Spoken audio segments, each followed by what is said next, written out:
大家好，我係劉坤鵬。上年係我第一次參加趣學普通話比賽，成個過程都非常新鮮有趣。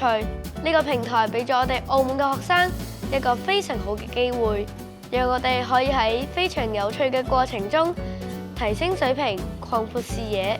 第一次參賽就讓我收穫滿滿，所以我而家都非常中意用趣學普通話 APP 嚟學習中華文化知識。呢個係我持續學習普通話嘅動力。大家好，我係羅思晴。對我嚟講，最開心就係上年參加呢個比賽，得到參與文化交流營嘅機會。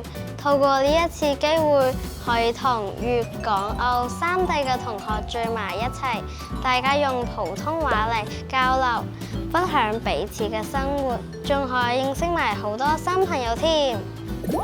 2026趣學普通話線上挑戰賽，等你來挑戰。